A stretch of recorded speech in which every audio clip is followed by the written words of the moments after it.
So I just finished watching this movie. It's called what is it? A Cowboy Christmas Romance. Oh, my stuff in the way.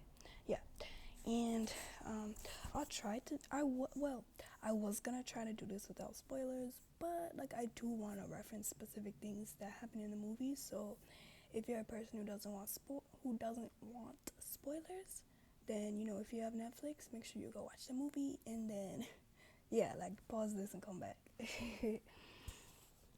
So it's like I only just finished it, mind you. So I'll just bear with me. I'll try to remember all the points, but I only just finished watching the last 30 minutes, so I might not recap stuff from the beginning or the middle perfectly. So there's your disclaimer. Okay, so at the end of the movie,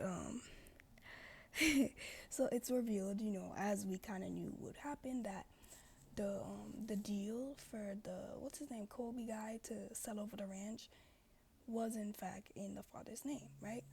And so after it, it's out, then the father talks with Lexi and he's saying, like, I did it for you. It was all for you. Sorry. He's like, I did it for you, Lexi. Like, I'm trying to make things right. Right? And he's like, tell me what to do. Because when she tells him, like, oh, this is wrong. You can't do this. Stop manipulating me. He says, tell me what to do. Tell me what to do. And I latch onto those words, when people say, oh, tell me what to do to make it right. It's funny because people always use those words when they just really sorely, undeniably, irreversibly messed up. And then to me, it's audacity for me. It's audacity and the extent to which they are uninformed.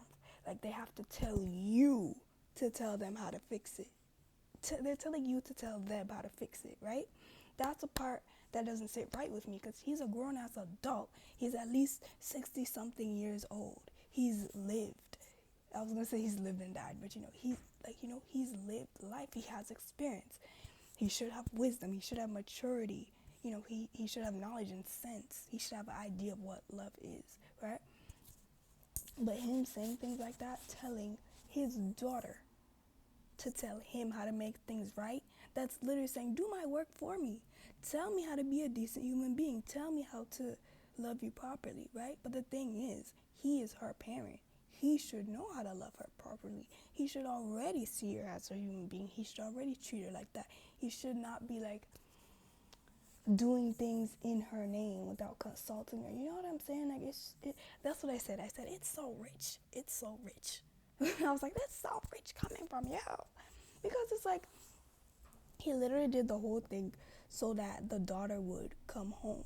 You know what I'm saying? Like basically he just ran a whole con on her, set her up, and then when done, after everything ran its course, he said, I did it for you. Like, you know what I'm saying? It's like you do the most bogus or ratchetest, just something wrong, and then you have the audacity to say, I did it for you. You see what I'm saying? Like, it's really just like, there's really people out here who just never learned how to love, okay? There's really people out here who only know how to, like, control people and put their hands in things and then call it love and say about, I love you, you're my daughter, I love you, you're so precious to me, blah blah blah blah blah blah. Some people have the feeling, right? Some people have the feeling, sorry, you can see my hands a little bit, okay? Some people have the feeling of love, but they do not, like, I lost my train of thought, but you know what I'm saying. Some people have the feeling of love, but they do not know how to actually like put it in action. Like they have the feeling of love, but they don't actually know what it really is in essence, right? There's that song, what is it called? Something Factory? I forget. He's like, um, I'm getting toned with my personal trainer, yeah. And it's like living out life of royalty. And then it's like, y'all don't even know. You unlearn how to love. That is the line. Like, y'all don't even know you unlearn how to love, okay? That's the line I'm talking about, okay? And he's talking about, like, loving your kids with, like, material things instead of with your presence, your essence, yourself. You see what I'm saying? So check out that song if you find it, okay? But anyway, so I was saying, like, the dad Like, this is a perfect example, perfect example of how he say, like, he has the feeling of love for her, but he's completely, like, incapable of loving her correctly. Imagine a grown ass man who's twice your age, who's literally your parent, who's literally, sorry, your parent, who made decisions for you, like, you know, who like had overhead over your life, but at the end of the day is telling you to tell them how to fix it. I'm like, bitch, you created all this trouble and trauma and chaos, and now you're telling me to tell you how to fix it. You see what I'm saying? Like, it doesn't make any sense. Like, I can't even, I haven't even fully processed this in my mind yet to give you a proper, like, explanation of why this happens. You see what I'm saying? So I know that it happens. I don't know why. I've experienced this in my life, and this is exactly what the girl Alexandra experiences, with her father in the film. Like, for example, number one, when she comes back to the farm, and he keeps saying, Alexandra, and she's like, it's Lexi. My name is Lexi. I've been telling you that since I was 15, So that's number one. He's constantly undermining her by not addressing her how she wants to be addressed. And then there's another thing.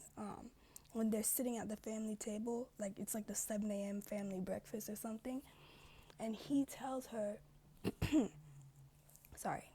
So the dad tells Lexi that it's her fault for leaving the ranch, right?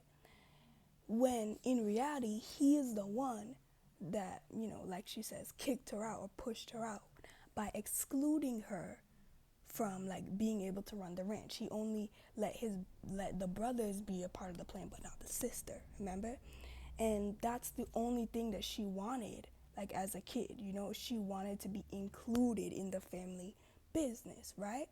And so when he like, pushed her out, like, did not give her that option, that's why she left. She became big time, like, real estate, she parented herself, she housed herself, she climbed the ropes, she succeeded, made her own business, blah blah blah. And the dad tells her, like, see, you made a name for yourself. See, like, you turned out right. Like, you so powerful and beautiful and respectable woman, right? And that's what's wrong here. He's thinking that because she made a name for herself, because it turned out well, he's saying that it was a good thing that he did. Like, see, I did it for you. See, because of my thing, I allowed you to become, like, how do you say it? Like, he's saying because of the harm he caused her, then she became, like, like, grew into a wonderful adult woman, right? Adult, yeah. But no, it's despite it. It's despite, It's just like, bear with me. There's a scene in Anne of Green Gables, in the movie, the TV series version, where it's like the guys, there's like a black guy in the show towards the end, and his mom takes care of the white kids, like, she's like she a slave or a servant, something like that. I forget, they in slavery times? Anyway, there's something like, she tells her son, oh yes, because I neglected you, because I went to take care of, like, the white kids and not you, that's how you grew into such a strong man, because I knew you was going to be separated from me one day, and I knew you'd need to rely on yourself. So I did that so I could prepare you to be a good man and a capable man when she dies, or is no longer able to be there for him as a parent, right? So she's taking credit for his success and his self-management and his self-preservation and his self-actualization, right? But then the guy, like the black guy, tells her, like, her son tells her, no, I'm not this way because of you. I'm this way in spite of you. You see, very, very, very important distinction. The kid happened to make something beautiful, or something, what's it called? He happened to grow up into a good adult, not because she was awful to him, but despite the fact that she was awful to him, okay? So she's saying that her being awful to him taught him those skills. But the reality is, she didn't have to be that way to him. You see what I'm saying? She didn't have to. The kid just happened to figure it out on his own. But that does not mean that the parent did the right thing. Because if you put another kid in that situation, say they handle it poorly and they go into the, into the decline, then what? You know what I'm saying? It's like parents who do this are taking advantage of their kids, like either whatever you want to call it, of their kids' skills or independence or competency. Yeah, they're taking advantage of it, and they're taking credit that the kid is still standing, still competent, and not completely destroyed by whatever plan the parent had put in motion. You see what I'm saying? Number 3, bear with me, okay? My mind goes everywhere, but it's connected. Gravity Falls, right? Gravity Falls with Dipper and Grunkle Stan, right? Well, at one point in time, Grunkle Stan admits that he says, yeah, I'm really hard on Dipper, but that's because the world is going to be hard on him. So I had to prepare him first for the world. I had to be hard on him first so that when he goes out into the world, he'll be like a prepared man, right? He'll be prepared in his adulthood, right? Because he's dealt with me first. Don't mind my chapped lips. Anyway, and so my argument is like, no, this is not how you treat kids, especially if they're brilliant, especially if they're sensitive in any way, especially if whatever, right? Because it's like, or, dun, dun, dun, you could actually be good to the kid. You could actually empower him by pouring into him, by nurturing him, by building him up, encouraging his skills. You don't need to be the evil in the world to build up your kid. You need to be the good thing in your world, the good thing in the world, and be the thing that the kid can then fall back on. You see? Because especially parents who treat their kids like that, all you're doing is pushing them away from you. All you're doing is, just pushing them away. So don't be surprised when your kid wants nothing to do with you after you running games on them, after you running cons on them, saying, oh yeah, that was to build you up. Like, how about you actually be good to the kid? Like, there's no excuse for not being a decent human being, especially if that's your child, especially if you're a mother and you carry them in your womb, for fathers too, of course, but So anyway, going back to the movie, Lexi and her dad, right? He's taking credit for something awful that he did to her, and then the fact that she still became a wonderful adult or accomplished and successful adult, right? Like, despite that, right? So yeah, first of all, I had 2 points for this, sorry. So, no, we lost my train of thought. Oh my God, sorry. Anyway, so yeah, he took credit, she became that despite that. Yeah, so he was saying that her mom and him, like, her mom, when she was alive, her mom and him wanted her to not be confined by, like, life on the ranch, and they wanted her to have more options outside of it and be able to, like, do whatever she wants, not just stay in the family business, which they find, like, I guess confining for her because of all her talents and stuff, right? And I find issue with that. And as the daughter tells him, as Alexandra does tell him, I find issue with that because there's more ways to do it. Because that was his reasoning, right? And then he kicked her out of the family business, right? But he didn't have to do that. They could have let her be in charge of the family business like she wanted to. And then if in truth, if he is right and she really says, okay, I don't like this, I don't want this, you can switch over power, like, between her other siblings, right? And then let her go off and do what she wants. You see what I'm saying? Like, it's not necessarily the idea that's wrong. It's the way he went about it. And he went about it, or he and her mom went about it in a very one-dimensional, simpleton, like, dumb way. You see what I'm saying? Like, I hate to say it, but, like, that's what it is. Like, there's so many ways to do one thing. And the way that he chose comes with emotional damage that he is not acknowledging.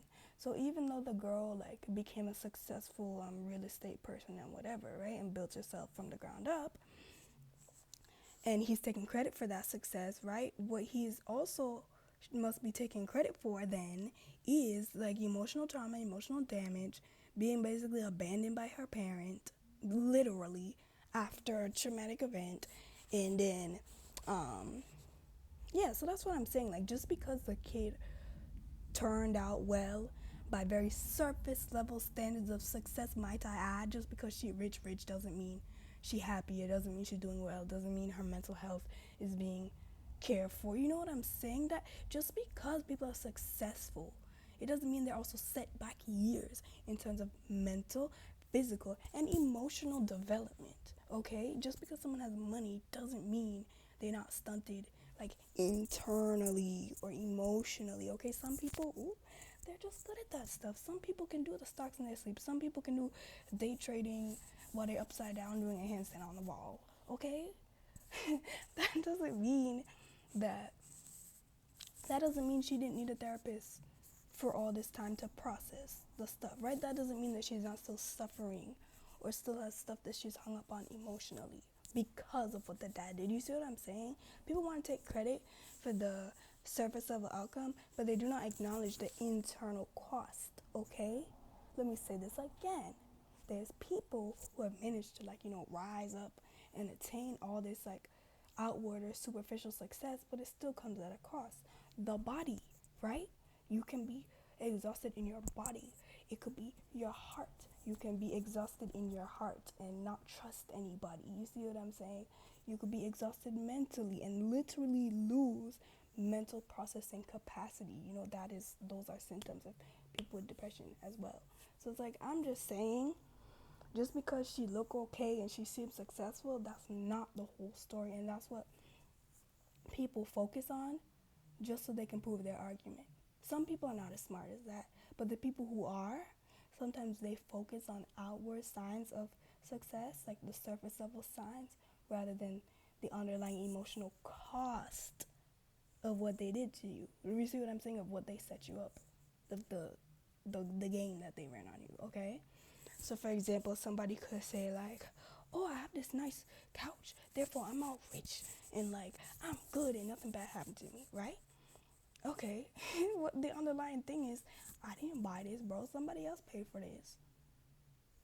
Do you see what I'm saying? Like, people make assumptions all the time. People say, oh, she has this couch, she's rich, but let me not even highlight that. But anyway, you see what I'm saying? People can draw conclusions, not know the whole story, and then use this much of the story to just justify and highlight whatever they want to highlight. You see what I'm saying? The dad is claiming her success. Well, how about you also claim the emotional damage that you caused? Emotional, mental, psychological, all of that. Okay? Yeah. So, and then, anyway, sorry. And then number two, the reason I was mad at him in that moment is that he blames her for something he did, right? When he pushed her out the family, and he pushed her, like, he took her out of the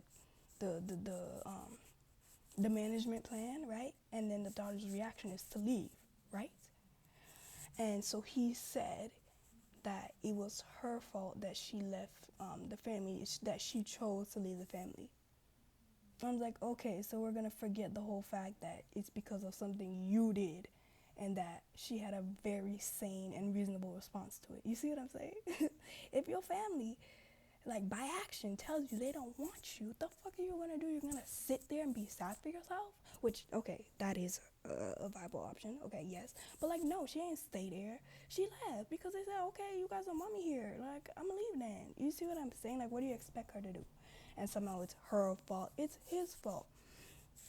Like, notice how somebody can be a grown-ass man, 60-something years old, twice as old as their daughter, and still refuse accountability. Let that sink in. Let it sink in. Okay? Just because people are old does not mean that they're wise, does not mean that they have any kind of insight. Or they do have all those insight. They do have wisdom. They do have knowledge. They just choose not to use it, and they choose not to apply it to you. There are people who have all these skills, emotional skills, like I said, wisdom, experience, insight. But sometimes they just use it selectively as well. Not the guy in the movie. He just seems like dunce and he just never bothered to learn emotional capacity in his life, like never bothered to learn the nuances of his children and think outside the box. I'm not talking about him. I'm talking about now in real life, okay? There are people who do have these skills. Not everybody, like her dad, is truly just lacking in these skills because, like, they're dumb or they just never bothered to learn it or they're dunce, right? There are other people who absolutely have these skills. They just don't have it for you, or they just don't want to apply it to you. That hurts. That hurts. You know, I've been there. Okay, don't think that I never been there, because I have, and I know it hurts. But you have to learn how to identify and distinguish these things, because, like I said, some people, like the dad, generally just ignorant and never took the time to learn themselves or others, like, or their kids. Other people do absolutely do have all these skills. They just choose not to apply it to you. Okay, they may apply it to the friend or coworker or colleague or the boss, but not to you. Okay, so my point being, don't just give people free passes for this stuff. Okay, some people genuinely don't know, and some people just are intentionally withholding the benefits of those skills, okay, from you. Like, it doesn't mean, oh, he's just not capable, he just never learned. There's people who just, whatever reason, don't want to apply those skills to you, okay? It matters. It needs to be said and it needs to be acknowledged, okay? So, like, when people have the tools to show up for you and they choose not to, you have to listen. You gotta, what do they say, it's a tough pill to swallow? You have to understand it. Don't look away. Don't sugarcoat it. Don't make platitudes. Don't say, oh, they just didn't know. You gotta be real with yourself, okay? Be real with yourself. Do not, like, just don't look at it for anything else other than it is, okay? Please. Like, please be honest with yourself if you notice and you identify that someone is treating you this way, okay? It's not that they don't have the tools. It's not that they're incapable. It's just that they choose not to treat you with those skills, okay? And, treat them accordingly. Pull back accordingly. Distance yourself accordingly as much as you can, given whatever situation that you encounter this person, okay? Please take care of yourselves. Use your brain as always. Like, always make sure up here is working, okay? Please, like, always make sure. Think critically. Look at situations. Accept them for what they are. Please. Like, if there's anything that you ever do in your life, please use this and listen to what it's telling you, okay? We have eyes and ears for a reason. We have a brain for a reason, okay? Do what you need to do.